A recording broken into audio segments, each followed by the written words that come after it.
feel the heat.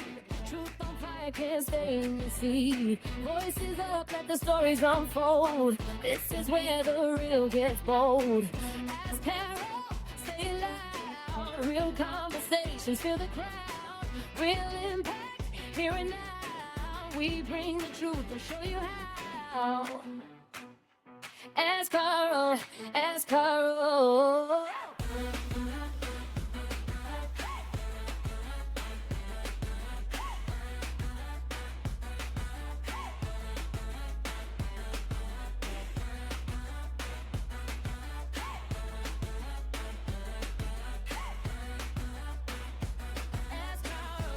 Well, a big welcome everyone to the AskCarrol Talk Show.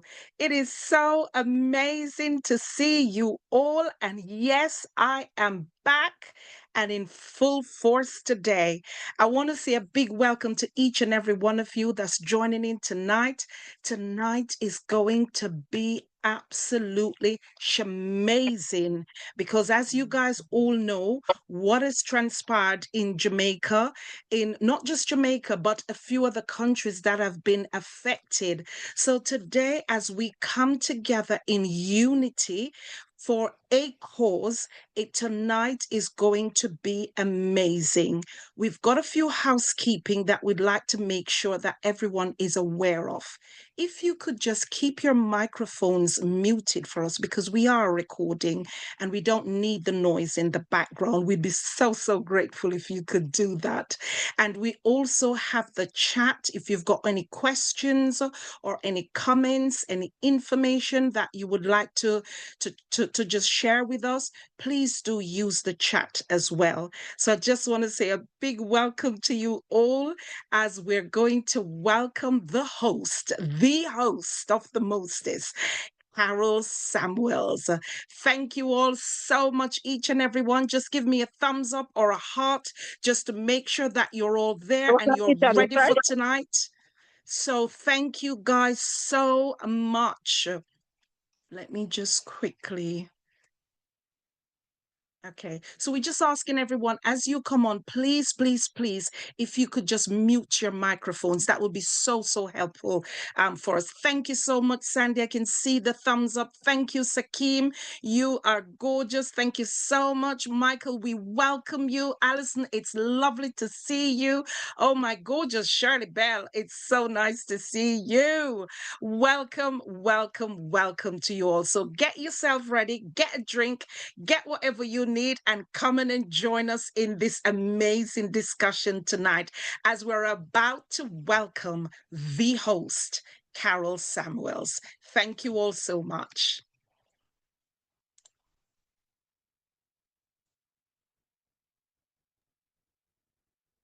Thank you, Lita. Thank you.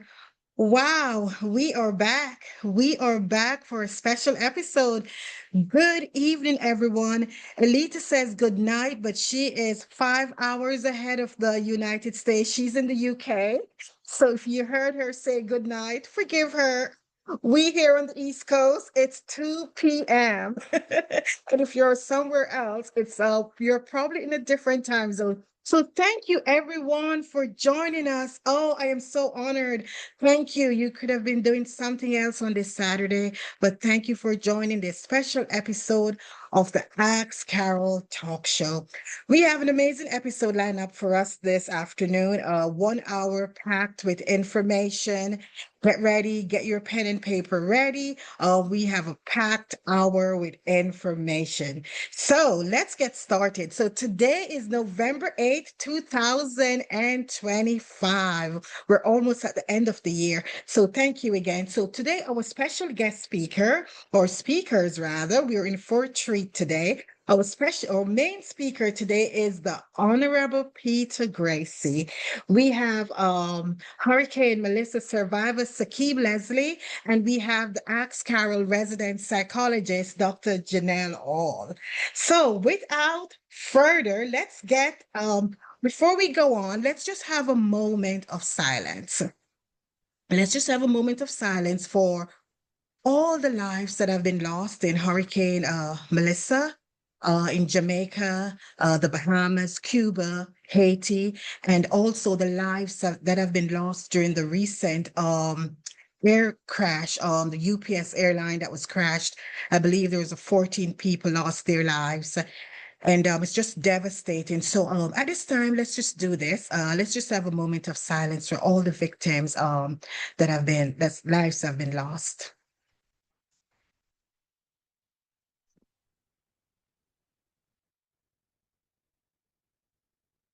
Thank you, thank you, thank you. So without further ado, let's get into it. Our guest speaker, I believe he's on, the Honorable Peter Gracie.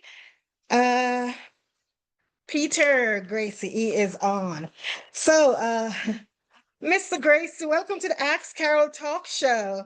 So let's just find out who is the Honorable Peter Gracie. The Honorable Peter Gracie is the Global Jamaican Diaspora Council representative of Southern USA. He is a best-time seller author. He's a poet, an advocate, an entrepreneur. He wears so many hats. Mr. Gracie, welcome to the AskCarrol Talk Show. Thanks for having me. How you doing? I am doing well, thank you. I know you are extremely busy, boots on ground in this recent devastation of the Hurricane Melissa. So thank you for taking time out to join us today. So without further ado, Mr. Gracie, who are you? Tell us about yourself and who are you? There's really not much to say about me. I mean, Oh, there's a lot. well, people have things to say about me, but as far as I'm concerned, we're just on a journey, and as you go on your journey, you meet people and you get in situations, you just deal with it as you go. You just make sure that Napoleon Hill said it in his book called The Law of Success in 16 Lessons. He says, success is achieving your main chief aim without violating the rights of another person. Right? Beautiful. And so Can you say that therefore, again, sir? Can you say that again? success is achieving your main chief aim without violating the rights of another person. Beautiful. Right. Well said. So Go on, sir. that's something that I live by, So I'm just on a journey. And as you go along and you see people you can help, they're in need, and you can do it, you do it. And so a lot of the work on the journey speaks for itself. So as you said before, I'm the Global Jamaica Diaspora Council representative for the Southern United States with responsibilities back to the Ministry of Foreign Affairs and Foreign Trade. I'm supporting the 13 Southern states. And my job is to engage the diaspora and with conversations and engagement of substance back to the Ministry of Foreign Affairs and Foreign Trade. You said it also. I'm an author, a poet, and and just doing my thing, Just doing your thing indeed. Yeah. And I got to tell you, congratulations. You are doing an amazing job. I follow all your social media platforms and you're just doing an amazing job. So thank you, sir. Thank you for the You're job welcome. that you're doing. And we're going to get into Hurricane Melissa. This is why you're here. But before we talk about Hurricane Melissa, for those of us who are on, we're not sure what is the diaspora is. Can you just explain in detail, sir, what is diaspora and how does it work? Well, what is the diaspora? Anyone who lives outside of Jamaica makes up the Jamaica diaspora. That's it, plain and simple. If you live in Jamaica, you're not a part of the diaspora. Make sense?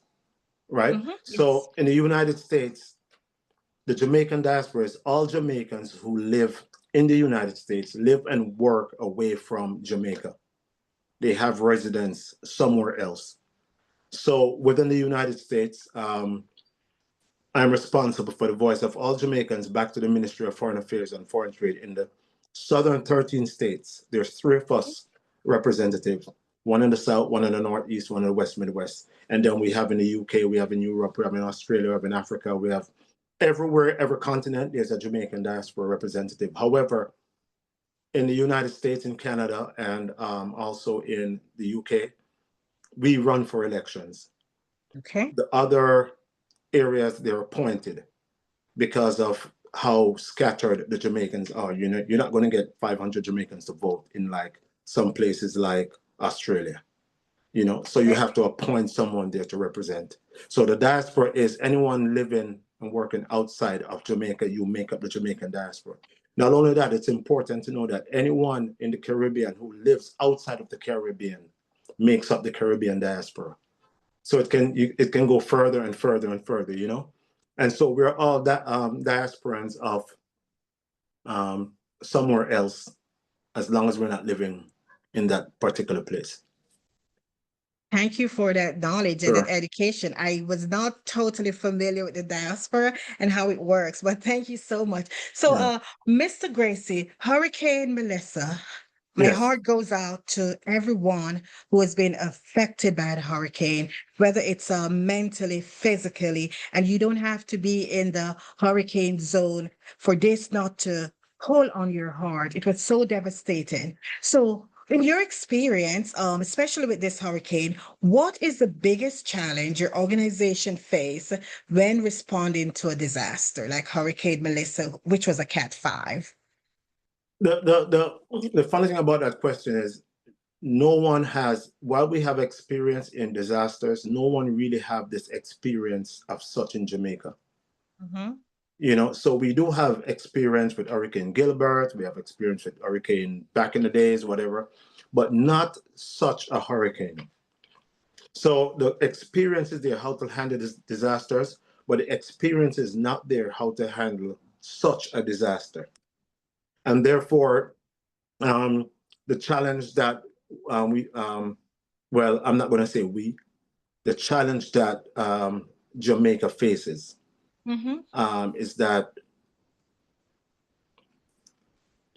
the recovery effort is very, very, very, it is the right word, for lack of a better word, it's not as smooth as you would want it to be. Because Jamaica, the infrastructure in Jamaica is not there.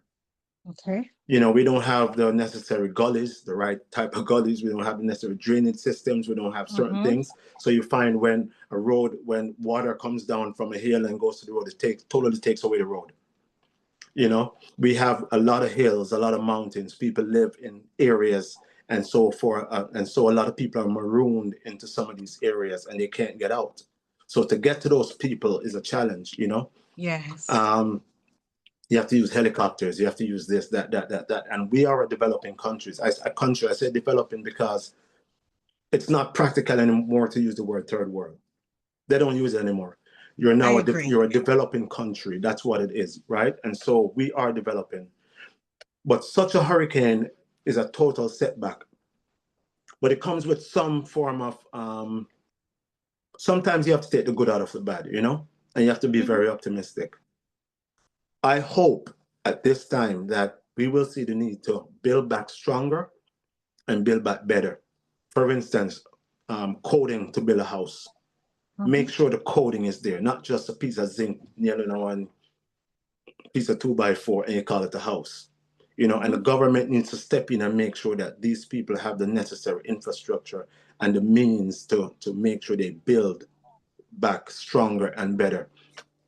There's a lot of places in Jamaica right now where they still haven't gone out to find or to, you know, like places like South St. James, places up in Garland, places up in Maroon Town. There's places there where people still haven't, the government hasn't been there, you know? So we in the diaspora, well, I know about me. For South St. James and places like that, where I see the lack of service going on in those areas, I've just, well, beginning next week, I've partnered up with a freight forwarder in New York to send a 40-foot container to South St. James. And so I'm partnered with the City of Lauderdale, I'm partnered with People Profile Organization and a few other organizations, Mayor Dale Holness and a few other people, to take charge of this 40-foot container and get a hold of Nikisha Burchell, who is the MP for that area, and send that to that particular area. and then we're going to adopt that area. So we're going to go in these little maroon places where you can't get to, and we're going to adopt this area and make sure things get to that area. And that's just the effort that I put in and try to engage the diaspora. You see where the diaspora representative is, right? Absolutely. So Now we I'm engage seeing the it. Yes. diaspora. Yeah, we give them the necessary information, and then we activate them and say, let's go. And so that's So what I've been doing. But there's the challenge really is to get to certain people, certain places, and make sure that what's going into Jamaica is distributed evenly. But what is mhm. evenly? When you have Black River, who is like a total mess, and then you Mhm. have some other places where it's not as bad, but the people still need help. So the challenges is really getting to people, getting the help that they need. And the one of the most important things that I hope for is that they pay attention to the children and their mental health, Yes. because this is where it becomes a little tricky also. They have to reopen the schools. They have to make sure the kids are in schools and they have friends to go back to. They can have 3 meals a day and stuff like that. There's a And lot we of have Mr. Gracie, let me interject for a Mhm. second. We have our resident psychologist on. She's going to pop on later. Right. But talking about the need is right now, is the need for food and clothing priority over a Listen, structure, no, over a no, the need building? is for everything. It's Okay. bad. It's bad. It's not, I can't say batteries over tents or tarps over flashlights or anything like that. We need a lot of food. We need a lot of tarps. We need a lot of everything. There's a lot of people that have been so displaced, and everyone needs something. It's funny. Someone sent me a text from Jamaica. They got some power. And they sent me a text and say, "Hey, I saw you on social media talking about something. Do you have anywhere place where you can send me and my family to go? We've been sleeping outside since the hurricane and no one has come." Think about It's that. bad. It's bad. Especially our children. Like adults, sometimes we're built and we're strong and we're trained for certain situation. But my heart goes out for the children who does not understand what took place, who can't even pronounce or spell the word hurricane, let alone to understand what they're going through. But talking about rebuilding, Mr. Gracie, is it true, with your experience and knowledge, is it true that insurance in Jamaica is not like homeowners insurance? What do you make about that? I don't think we should even go there.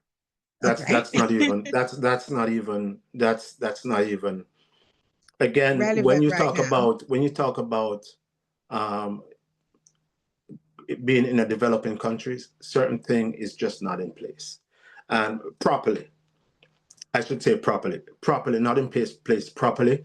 And you have to remember, there's a lot of people who, if I hear about, remember the word capture land? Yes. All right, there's a lot of people who own homes on these captured lands. And And for those of my friends who are on the platform, we're primarily talking about when Mr. Gracie talk about the captured land. We use that term in Jamaica, but for those of us who don't understand that term, it's really like you're in the inner city, correct? well, no, capture land is when you move on a piece of property, you don't even know who it belongs to, and you've been there for a while, and you just take it over. Okay, You have no very well. papers for it. Eventually you can get papers if you are on that property for 11 years. That's a number, I think, in Jamaica, 11 years. If you sit on a property for 11 years, you can actually take over that property if no one ever claims it. And this is As long as actual, this you're is a as long fact. as you're paying the taxes, you can sit Okay. on that property, and you know, and no one pays the taxes, other than it becomes automatically yours. Wow. There's a process. It's a process. I don't Mm-hmm. want to make it sound that easy. There's a process, but Okay. there's a lot of capture land. Where I'm from, where I grew up, as you know, we grew up in Waterhouse. Mm-hmm. Most of those homes are capture land. People just move into houses. So the reason why I'm bringing that up is because they don't have papers for the house. So therefore, Okay. they can't go claim. They can't go get insurance. They can't do this. They can't do that. And then when a disaster happened, they have to join a line. They can't looking for help. But Mm-hmm. it's nothing of their fault. It's just how we were brought up in Jamaica. Mhm. You know, Mhm. not as fortunate as some other people who could build their house, get some insurance in and stuff like that. So Understood. there's a need of insurance in Jamaica. And right now, insurance is not really, there's really no insurance to cover anything. It's And sad. there, and it's not priority right now. The priority is getting help where needed. So with that being said, how do you coordinate with local and federal agency during this relief effort? Well, I don't coordinate with federal agencies. That is Mhm. up to the embassy. That is Okay. up to our ambassador, Anthony Anderson. And he works hand in hand with my boss, which is Kamina Johnson-Smith, who's the Minister of Foreign Affairs and Foreign Trade. Mhm. And I work aligned with the consulate general. So I work with the heads of missions, but when it comes to on the federal side, that's really more on an ambassador level. I'm the diaspora. I deal with the people, and then I report it back to the ministry who they can go to hire. You know, so I'm in the scope of my responsibility. You know, Mm. but before the hurricane hit, the U.S. State Department, they were already in talks with the U.S. State Department, and before the hurricane even hit, they actually had representatives from the United States on ground in Jamaica ready for assessment. So Prior that to the hurricane? yeah, Okay. right, to assess to know how much help they would need, you know, after. So there's a lot of things that goes on in the back there. A lot of people don't know about, you know, Mm-hmm. and they'll point fingers, they'll say this, but that's politics all over, you know. Mm-hmm. So they have been in response with the federal government, and right now I've partnered with two immigration attorneys that which is attorney Bridget Bennett, a regular lawyer, and Sonia Peterkin, and they're actually going to the federal government to advocate to give us some TPS, temporary protected status, like they did for Haiti and Venezuela and Ecuador. So the temporary That's protected amazing. status, if there's a disaster in your country, you can Mm-hmm. get temporary relief by staying in the U.S. until it's up, so you can go back home. So we're advocating for that right now, and I'm kind of heading that up for, you know. So we don't talk That about that, but I'm doing that. So That's amazing, Mr. Gracie. So yeah. it's a lot that's going on in the background, and the U.S. government and all the other entities have been proactive with Mhm. prior to the hurricane. So that's good, and that's information that I didn't know. That's information I'm sure a lot of us don't know that it's on with us today. All the steps that were taken prior to the hurricane. Mhm. Unfortunately, it was so strong. Some forecasters predicted that it was a Cat 6. The level of devastation was a Cat 6. So we're staying on this, Mr. Gracie. So here's a question for you. How do you coordinate with local? I did ask you that. So what kind of support, as money, volunteer support, is most effective in the early stages of this relief? We're still in the early stages. So what kind of support do we need right now? Money, volunteers, supplies. What is the number one priority in terms of support? Well, the number one priority, in my opinion, is setting up more field hospitals in Jamaica.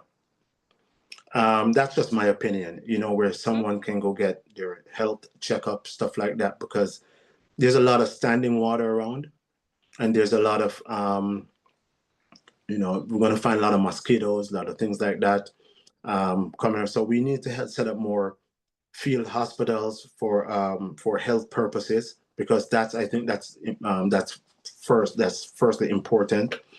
And getting to the people, get them the necessary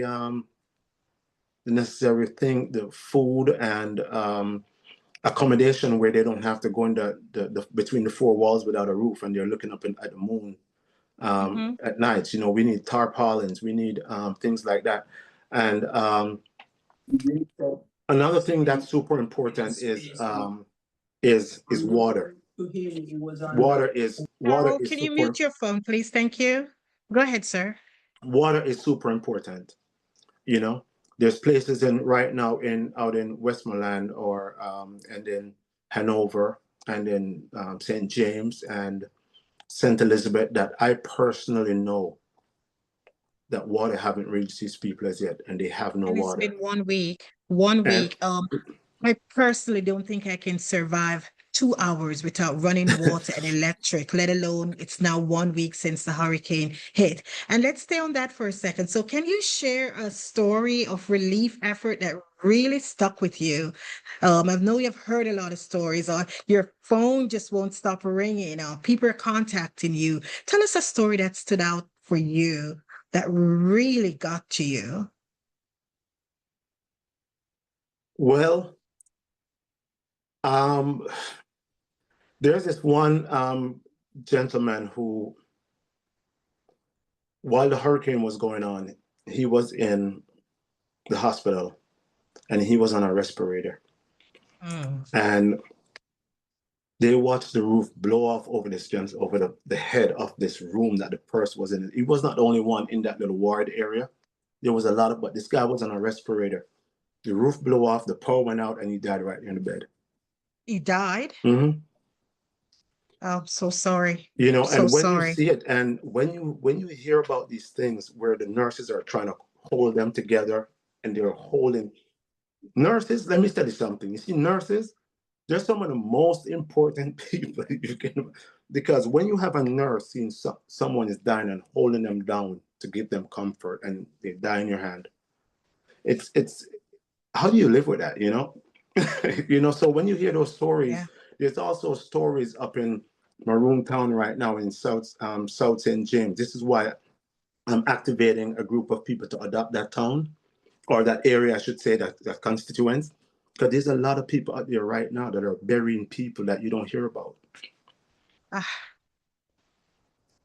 yeah, my heart goes out. My heart sincerely goes out to the families that have been affected. So we have Dr. Hall standing by. She's the AskCarrol resident psychologist. But Peter, we're going to pause with you for a second. And we have here Sakeem Leslie. She's a survivor of Hurricane Melissa. She totally lost everything. She's devastated. Sakeem, are you on with us? Alita, can you see Sakeem on? I'm not sure. I am Sakeem? on. Okay, good. Sakeem, welcome to the Ask Carrol Talk Show. I know.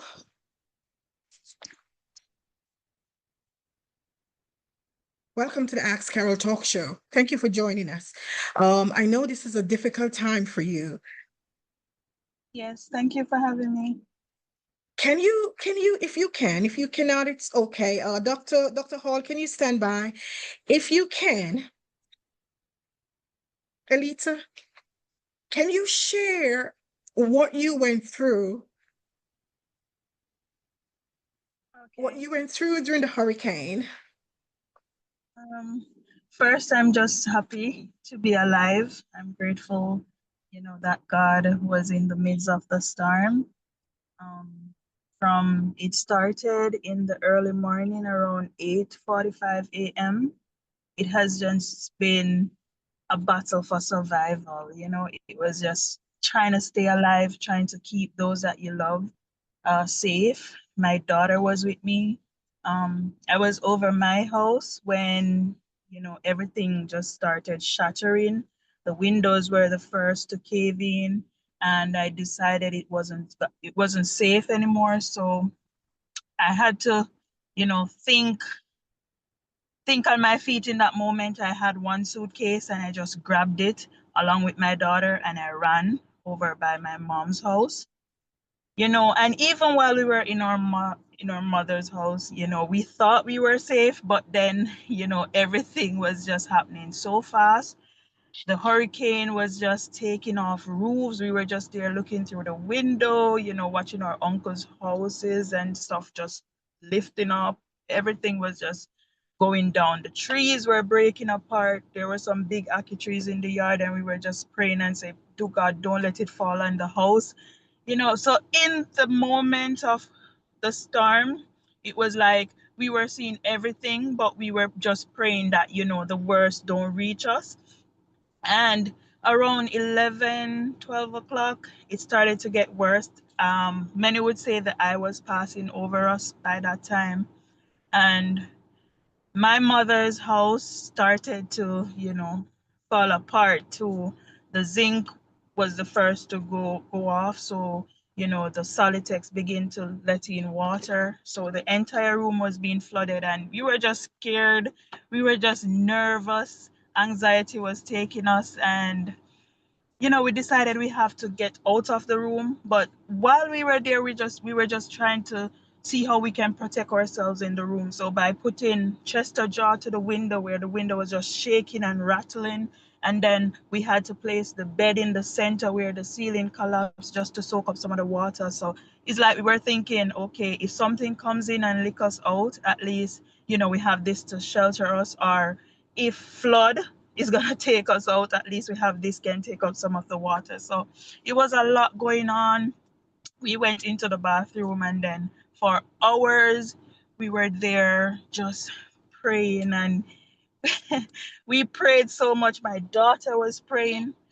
She was so scared, and I had to keep my composure. My mom was holding the door for like hours because the wind and the power was just beating the door, trying to force it open. The window was letting in lots of water. So the bathroom was being flooded too. And we were just huddled in the corner of the bathtub, just praying and crying to God, just give us one more chance, just save Jamaica. I don't know what's happening with the rest of the country or what's happening right now. In the moment, I tried to send out a call. I got my sister, and it was like just my last words, like, sister, tell my father that this is it. And I don't know, we're going through it. I hope God can bring us through. But I was just shocked that I got connection at that point, because the signal went from so early, and it was like, I'm like, God, is this it? Because how can I get signal at this point in time? And my sister was like, what's happening, what's happening? And then the phone went out. Tried calling my father, but I didn't get through. But you know the things that we went through during this time, it can't even be explained, because it's something that I've never ever witnessed. It was like a movie. Watching those movies, you would thought that you are in the middle of it, and it wasn't real. And we were just praying and waiting out the storm.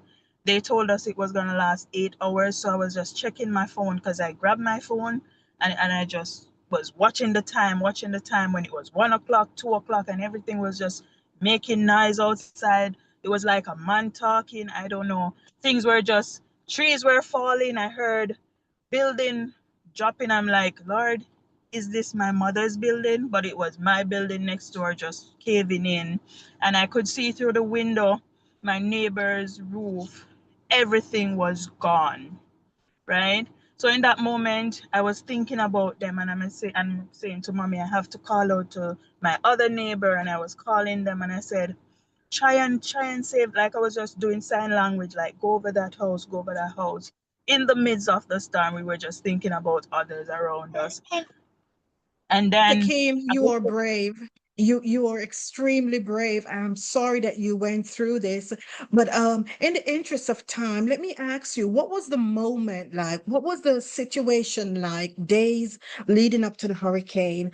What kind of warnings or preparation did you and the community make in preparation for the hurricane? to be honest, we made none. We did not prepare. We thought it was not coming our side. They said it was passing through Black River, yes, but the place was so calm.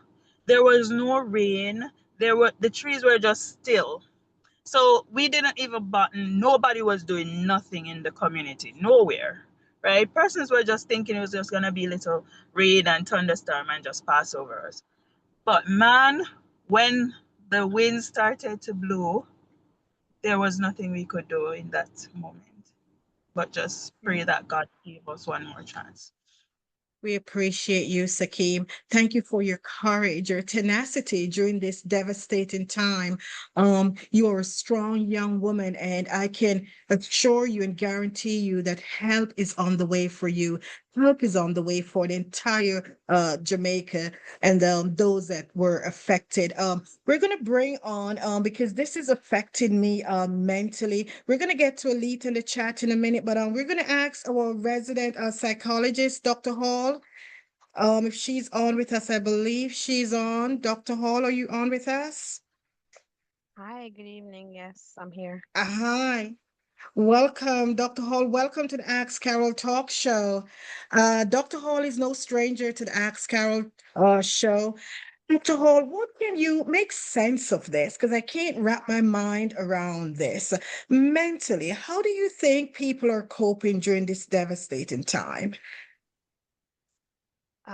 It's a tough one, and I just want to acknowledge Sakim's story, and thanking her for sharing with us. And I've seen people write in the comments, and I can't imagine what you went through. It sounds harrowing. And the fact that you've come on here to share, I really appreciate you for doing that.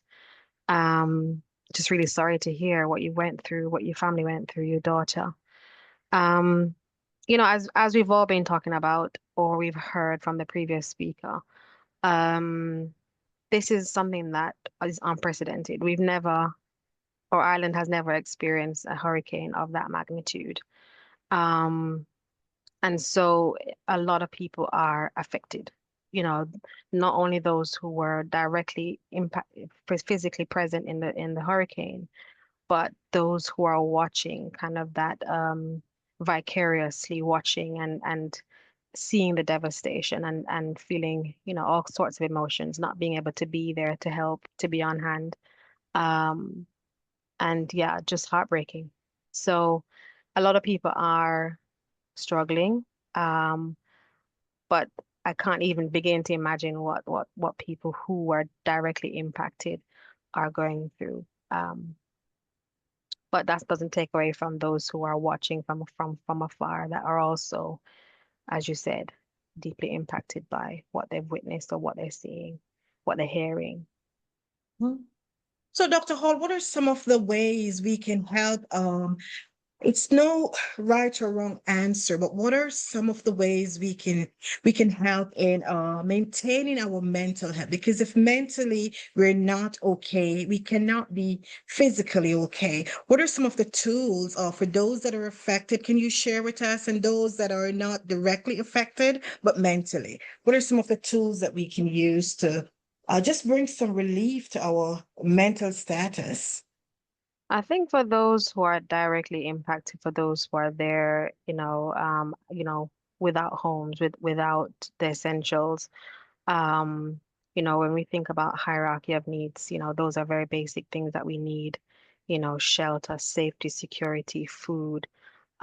It's just looking after, trying to manage those basics. And reaching out to your local, well, your kind of community, whether that be your family, friends, um, and for those of us who are far further afield, like, how do we plug in to support practically? I think that's what's probably the most needed. And I know that there are local organizations in Jamaica who are setting up kind of like stations where you can come in and talk to somebody about how you're doing mentally, emotionally.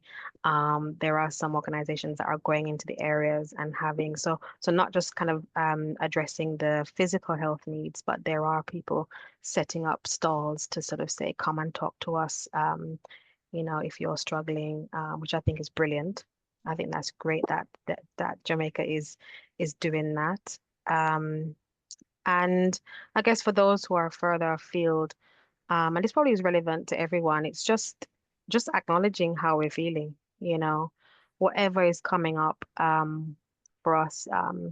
The first speaker mentioned, the diaspora kind of experiencing, um, you know, well, experiencing all sorts of emotions through being afar, that kind of vicarious trauma, the witnessing of other people suffering. So I Mm-hmm. think it's important to give ourselves permission to feel how we feel. It does feel heavy, it does feel sad. There might be even some guilt for some people that they're not there to help, or a Mm-hmm. sense of helplessness.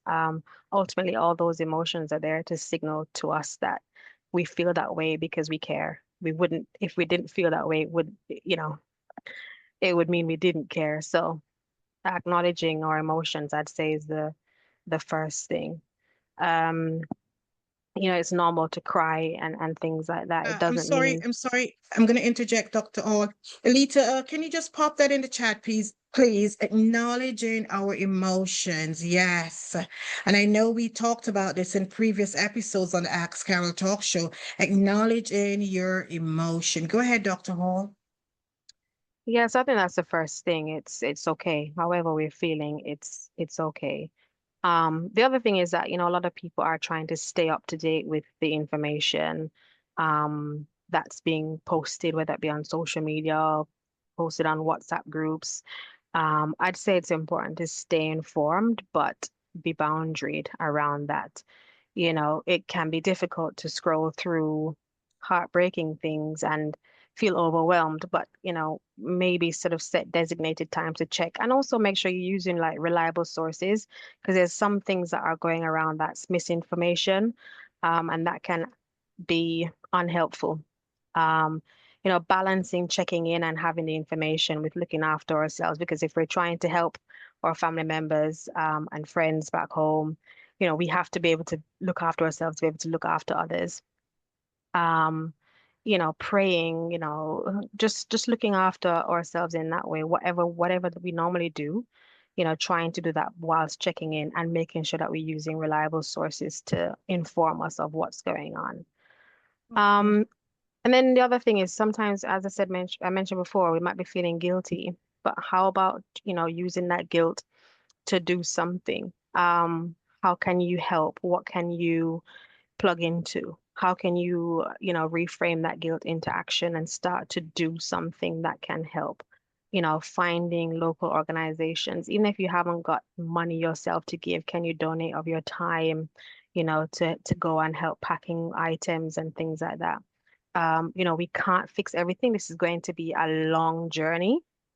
And I think that's important to set our minds, to be able to set manage our expectations that the magnitude of the devastation in Jamaica is going to take time. It's going to take time. It's going to be a journey. And I like what I think it was the Honorable Peter Gracie was saying about adopting a community. I've seen that idea going around, and it's thinking about how we can plug in and sustainably support communities.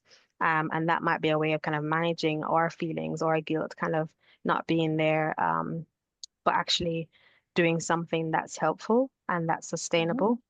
Um, and then the other thing is just plugging in, kind of talking with each other. Um, we are all human, and this is a humanitarian crisis, disaster. Mhm. How Mhm. can we plug in with each other, whether it be through your churches, your family, friends, other people in the diaspora?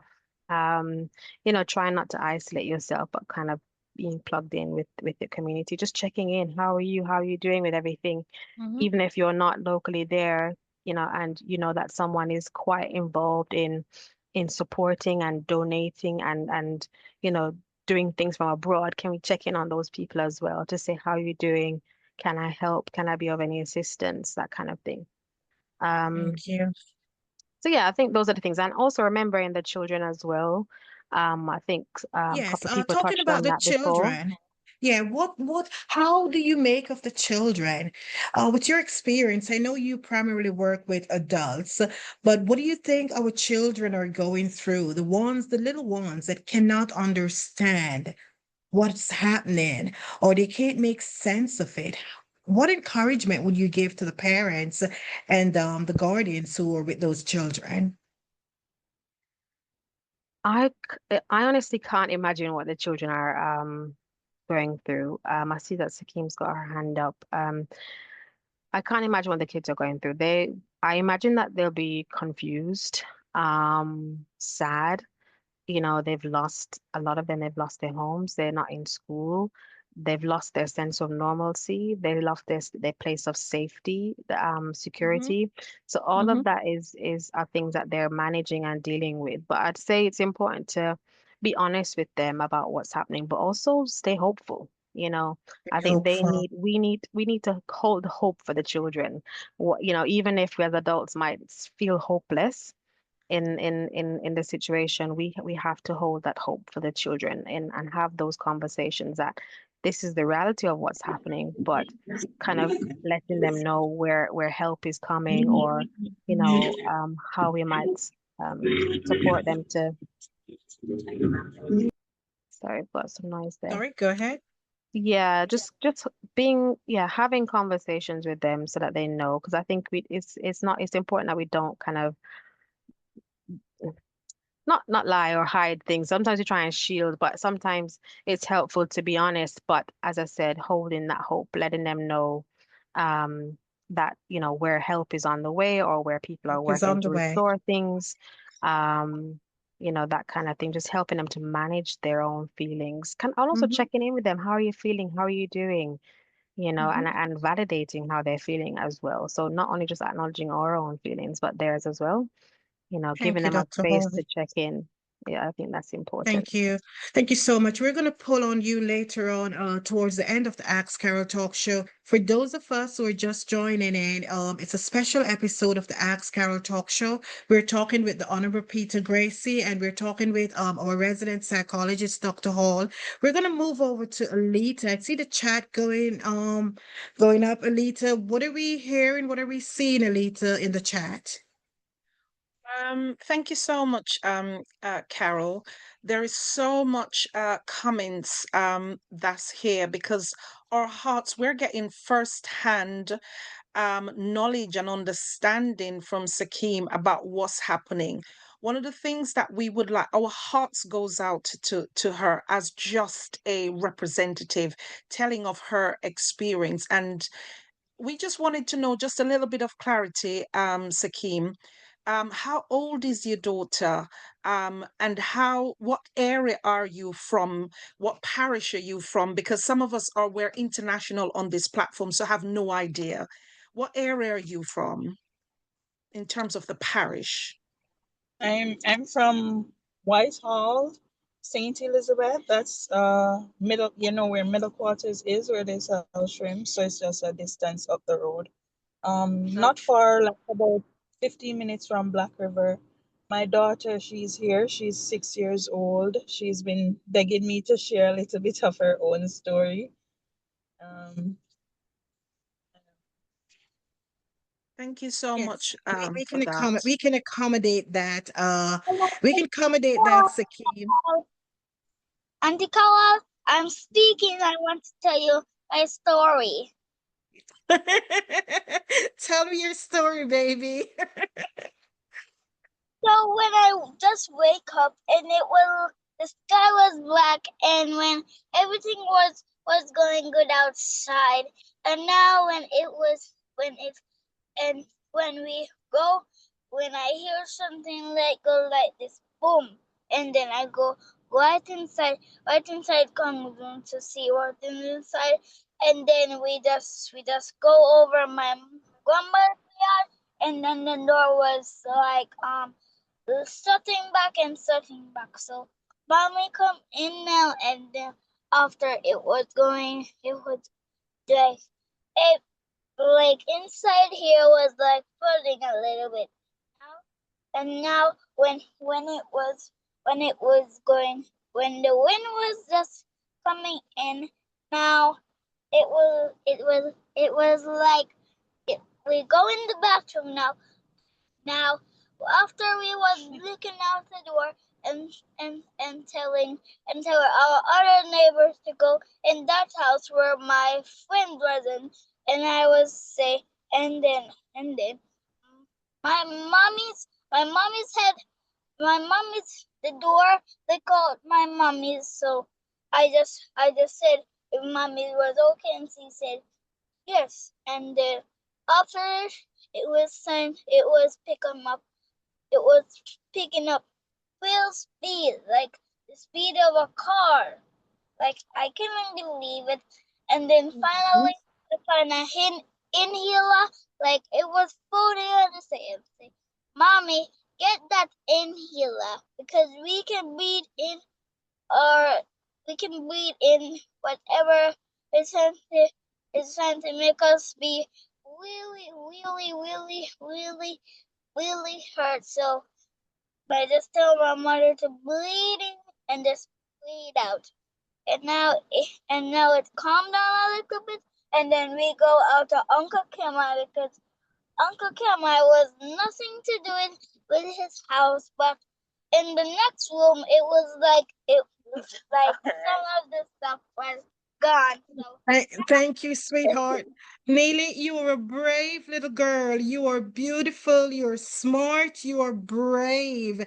And I want to bless you with your Christmas list. Anything you want for Christmas, you will have it. Thank you so much, Neely, for sharing your story. And sorry you have to go through that, but we are all here to support you. You're going to do just great. You're a smart and beautiful little girl. Thank you. Thank you. This is Wow. AskCarrol Talk Show. Where else do you Wow. get this? This is the AskCarrol Talk Show. What an amazing description of what our 6-year-old went through. And I believe she was mentioning about her mommy had something to breathe in. So Sakim has a really bad asthma. And I think that's what her description was, what she talked about. Mommy had to get something, a cup or a bag or anything to breathe in. She couldn't get a hold of her inhaler. So what a powerful story from a 6-year-old. This is the Ask Carol Talk Show. Go ahead, Alita. Let's get some Wow. questions from the chat. Wow, thank you so much for that. We've got a question here for the Honorable Peter Gracie. The question is, will there be transparency about all the donations collected and how was it spent? Thanks for the question. So this week in Parliament, they had brought up the conversation of an oversight committee to make sure that all the monies, all the donation, everything is going where it's supposed to go to. And right now, that's going in place. Things are taking a little time, because of the immediate needs that are going on the ground right now.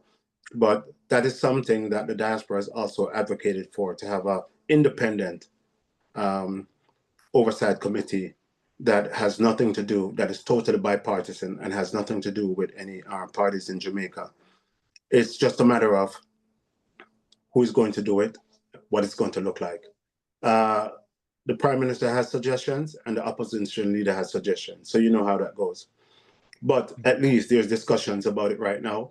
And hopefully they can get that done in time to make sure that we know how the monies are going. They have the cap funds that are coming in, the catastrophe funds that are coming in, the insurance that they had bought through Finance Minister Nigel Clark, which is $150 million or something like that. And so they have to know how that money is going to spend, because there's a lot of questions from past stories with SSL and all of that stuff. So a lot of people right now don't trust the current government as how they handle monies and stuff like that. But which government can you trust with monies, So not pointing any fingers or anything, but there is an independent oversight committee that's going to be in place to look at all these funds. Thank you. Go ahead, Alita. You so much for that, Honorable Peter. That's really gives us clarity. And also, there is quite a few people on the Ask Carrol Talk Show. I believe that we're not asking for any donations in terms of money, just so that we're very transparent here. We're not asking for any cash donations at all. However, if communities would like to come together to send down, I know you probably can't do a container, but if you'd like to do like barrels, we need to ensure that we're hitting the right persons to make sure that it's getting the help to the right people. And one of the persons online here is Arflin, who works for the Port Authority of Jamaica. And she'll just quickly just give you a briefing as to who are the right people in terms of you not being paying certain fees and cost. Of course, there is a cost element, but there's also areas where the right persons that you need to send things down. Arfling, are you there? Can you just give us just a briefing as to where is the right shipping companies to use and the places that you can actually go as the country contact that will help you if families or communities would like to come together personally and not on a government scale?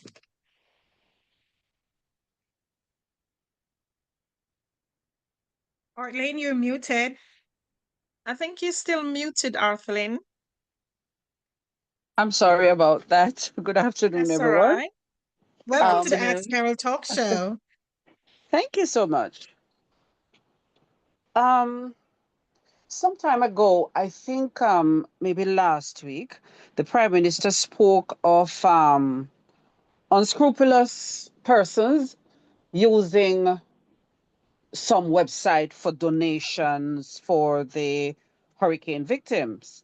And a part of it, I'm using my phone, so I'm not able to put it in for you to see.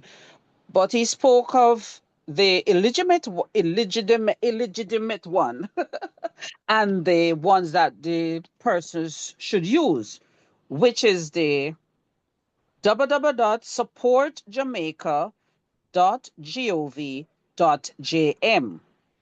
So it's www.supportjamaica.gov.jm. And one of the specific thing that the Prime Minister said, please verify you see gov.jm at the end of the web address before making any donations. So don't go look at any that will say, he gave us an example of a couple, JamaicaHurricaneHealth.net, JamaicaHurricaneHealth.org, and so forth. So persons who are interested in donating, please ensure that they use that particular website to donate. Thank you. You're most welcome. Adrian, can you piggyback on that, Mr. Gracie? Sure. Can you piggyback? Sure. I recently had put out a post about those websites also, and she's absolutely right. The website that you go to Jamaica if you want to donate directly through the government is the supportjamaica.gov.jm. As she rightfully said, make sure you see .gov.jm. The sites that are the fraudulent sites that are out there, like I can give you a list right off my head. It's JamaicaHurricaneHelp.net, JamaicaHurricaneHelp.org, Jamaica-Hurricane-Help.com, MelissaReliefJamaica.net, MelissaReliefJamaica.com, MelissaReliefJamaica.org, SupportJamaicaGovJM.com. Notice no .gov, no .jm as you mentioned. SupportJamaicaGovJM.com and SupportJamaicaGovJM.net. All those are fraudulent websites. So, as you rightfully said, you can go to supportjamaica.gov.jm, or you can also go to Food for the Poor. You can go to GEM, which is the Global Empowerment Mission.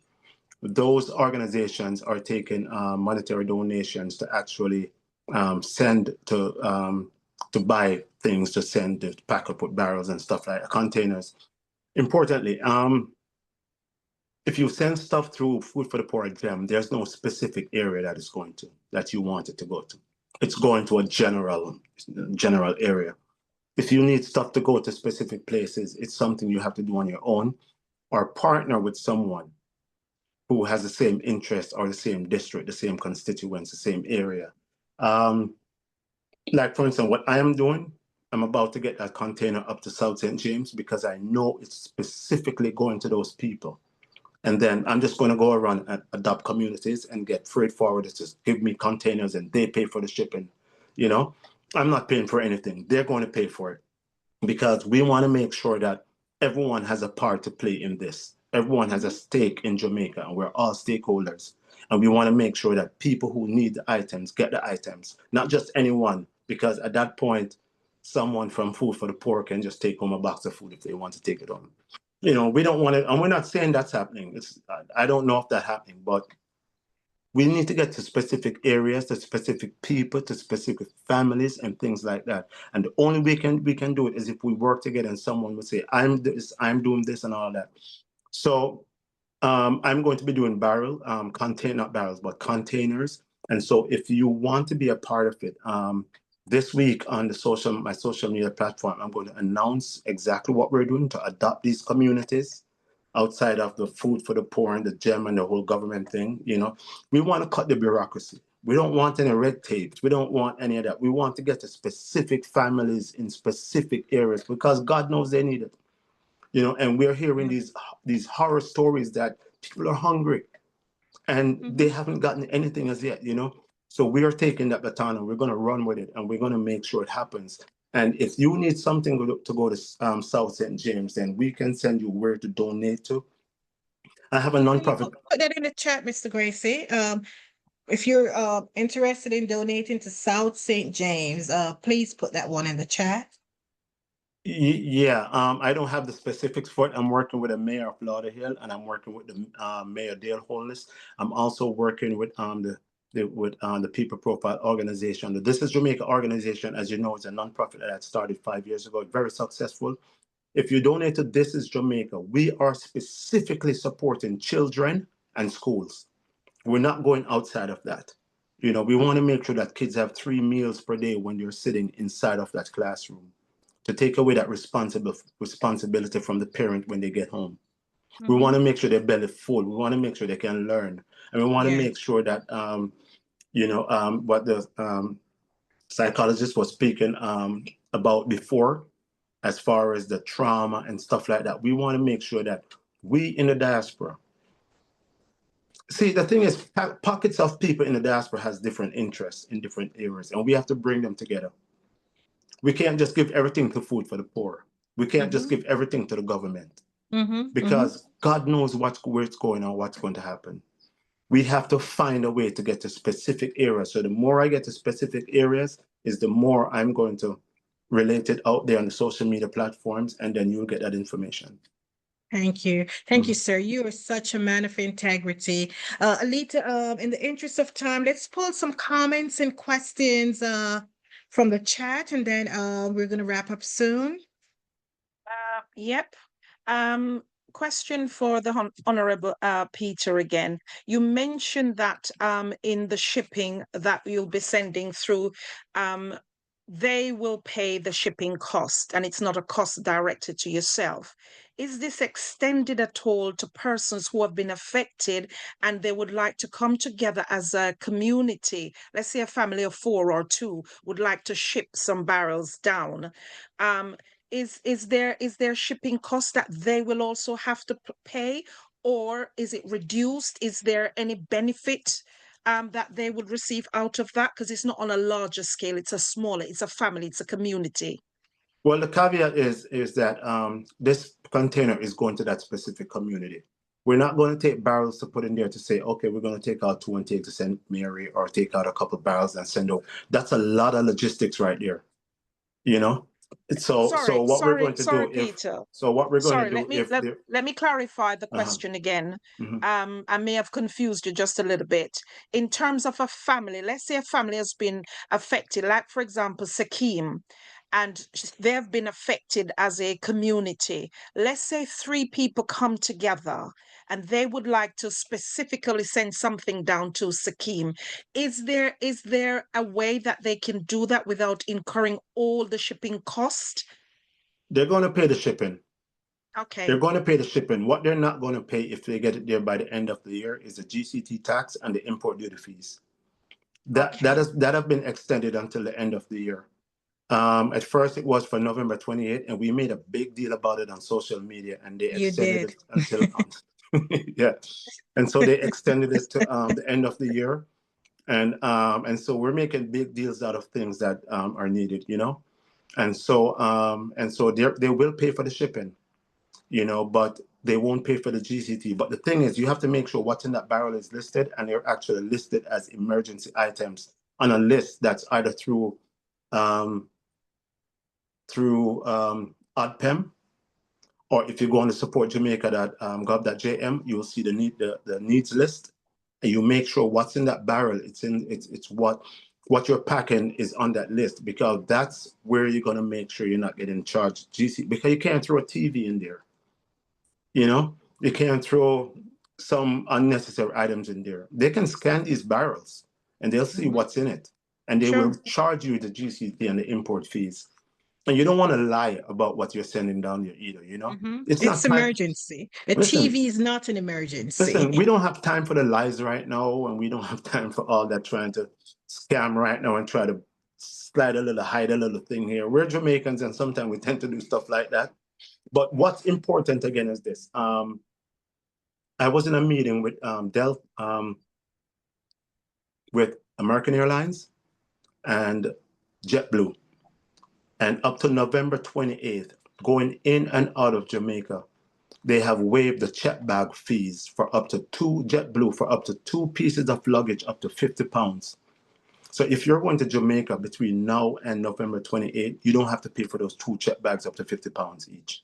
Awesome. American That's good. Airlines will waive the check bag fees up to £70, but up to November 9th. And for people who are who lost a loved one, they can actually call a lot of these airlines and they can get bereavement fares, but they have to call. They can't go online and book it, you know. And sometimes going online and book it is probably cheaper than the bereavement fare, anyways. But there's a lot of resources out there that are helping right now, and those are the only 2 right now. Well, I think Air Canada just jumped on board, you know. So and Alaska Air, because you know sometimes they land there or whatever. But no other airlines are really doing anything right now. But JetBlue and American Airlines, you can get checked. If you're it's a good time to travel and bring down stuff, you know, so you can get those check bag fees waived. Thank you, Mr. Gracie.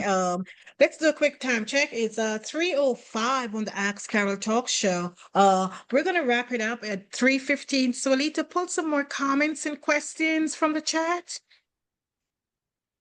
Some people want to find out about your social media platform where they can follow to get more information. Peter, so it'd be great if you could pop that in the chat at all, or just to mention your handle. That would be quite helpful. That's one My of the handle is comments.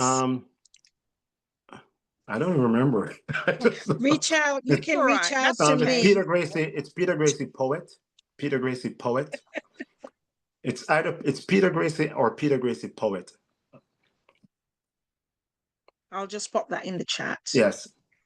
Or you can reach out to me for Mr. Grace's information. I have it all here. Go ahead, Alita. When will the government money figures be disclosed and start to be spent? That's quite a huge question. Great Yeah. question. That is a very broad question, and that's not something I can answer. Correct. That's something that has to take its life through Parliament, you know. And therefore, if I give you an answer, I'm going to be lying to you, you know. So so it's something that you just have to. But I'll stay on top of that, you know, whenever I hear anything, you know, because I'm in a loop. I'm in the now hour by hour loop. Hey, let me just say this real quick. Our Jamaica Consul General in New York, Alison Wilson, has passed away this morning. And so I just I'm sorry, he did what? Our Consul General in New York, Alison Wilson, she passed away this morning. And so condolences to her and her family. She struggled with breast cancer. And this morning, she passed away. So we have lost a leader in the diaspora, you know, in the community. Sorry. So I just want to make sure that anyone who is in that region, in the Northeast region, they, you know, pay their respects to one of our own. I'm so sorry. Sorry for the loss. Go ahead, Alita. Lots of comments here that their hearts are going out to Sakim and people that have been affected by this, and obviously for her 6-year-old daughter. You know, I'll read out one of the comments. Oh, bless her, still has a strong voice, and knowing what was happening around them in the storm.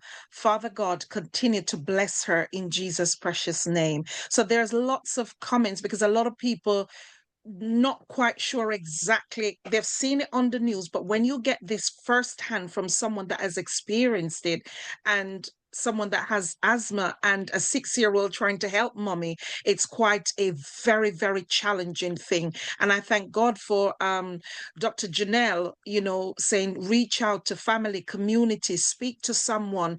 There are hubs that are available there to utilize this, because forever Sakim's daughter will remain this. And this is just a 0.0000001% of what has been happening and people who has been affected. So we're really grateful to have you on, Sakim, and for you just being so brave to share your story today. So most of the comments is really saying, we are so grateful for you sharing your story, and their hearts just go out to you today. So thank you so much, Sakim, for sharing that.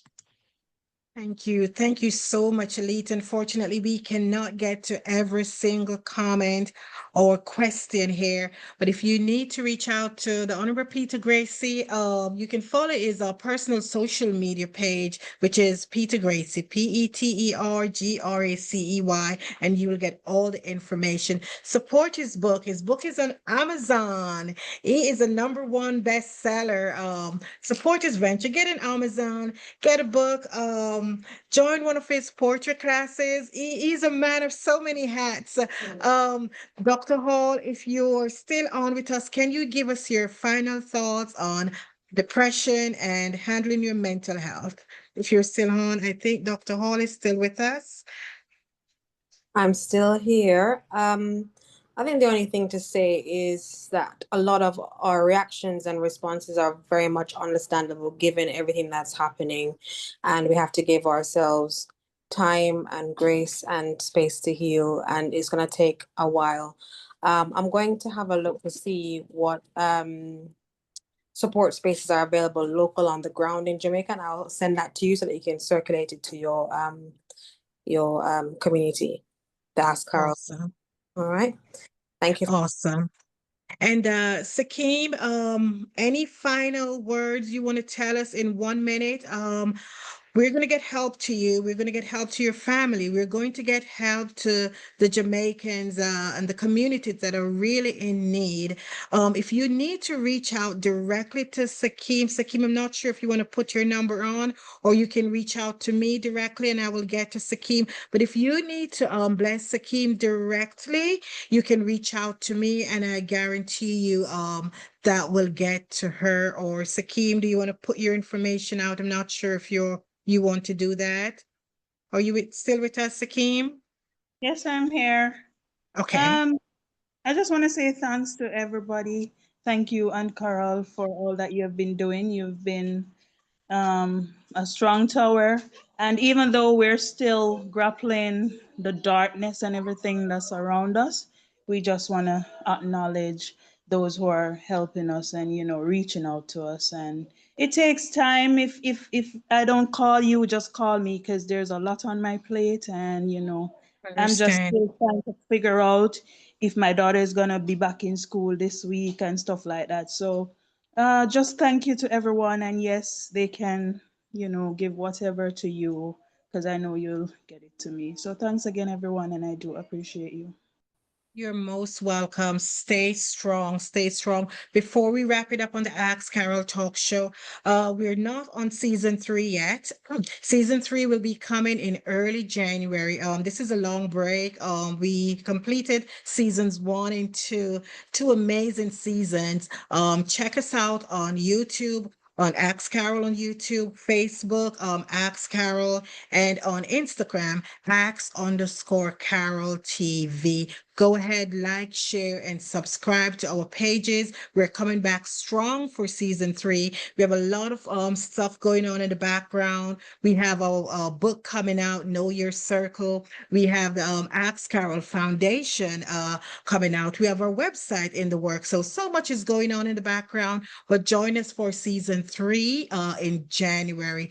Alita, we're going to turn it over to you to wrap it up. But I just want to say a massive shout out to everyone who has joined here today, everyone who has been helping from the commercial side of it, the personal side of it. I want to say a massive, massive, a huge thank you for all your support. We are all in this together. You don't have to be a Jamaican. You don't have to be involved in the diaspora, but your care, your concern, and your support. We here on the Ask Carrol Talk Show, we appreciate you. Thank you so much. Honorable Peter Gracie, I thank you. Thank you so much. The work that you're doing is absolutely amazing. I think Mr. Gracie needs 28 hours in a day, really, to survive. I don't know how you do it, Mr. Gracie. You are Superman. But thank you for all that you do in the diaspora. Thank you for all that you do. Thank you for joining us today. Thank you. We here on the Ask Carrol Talk Show, we appreciate you. Thank you so much.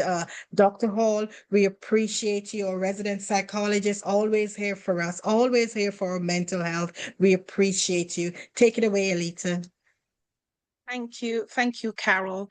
And for everyone else, just before I close out, for everyone else, have a look in the chat. You will see the details for the Honorable Peter Gracie, for his Instagram and also for his book on Amazon. The links are all there. Simply just copy it and paste it where you can keep it for yourself so that you can follow him and just keep abreast of what is going on for the Melissa that's taking place at the moment. In everything, we know that this has been just an amazing time that we have come together. And in all things, we must give God thanks because He is the author and the creator of all things, his beginning and his end. And I want to also thank Carol for this emergency Zoom today because it is so appropriate. And today I just want us just give God thanks for one moment. As I close out, I would really like to just close out with a heart of thanksgiving. So, Father, we give you grateful thanks. We thank you for this platform today that you have used today in order to bring information to each and every one. Thank you for the speakers today. Thank you for each and every one that has joined us today. I thank you today, Father, that the help that each and every one needs, not just the physical help, but the psychological help, the support that is in place, Father. We thank you, Father, for the open doors for them to access. I thank you for the rebuilding of Jamaica. I thank you for communities coming back together. I thank you for the lives that were saved. And we thank you for even those that have lost loved ones, that you will wrap your arms around them and bring comfort to them, to bring peace into their hearts, mind, soul, and spirit. We thank you today that you are God and there is no other God besides you. So we give you thanks, we give you glory, and we give you honor in the mighty name of Jesus. Thank you, each and everyone, for joining the Ask Carrol Talk Show today. Have an amazing rest of the weekend, and we look forward to seeing you with so much amazing things for the new year 2026 in the third series of the Ask Carrol Talk Show. We bless you all. Thank you so much for joining us My today. Bye for amazing now. co-host, amazing co-host, wouldn't have done this episode without you. So I want to personally say thank you. Thank you for being in my corner. Thank you for being my mentor. Thank you for being my confidant. Thank you so much, Alita. I appreciate you. Thank you. Thank you, everyone. Have a good night. This is the Ask Carrol Talk Show. Join us in January for season 3. It's going to be a good one. Good night, everyone.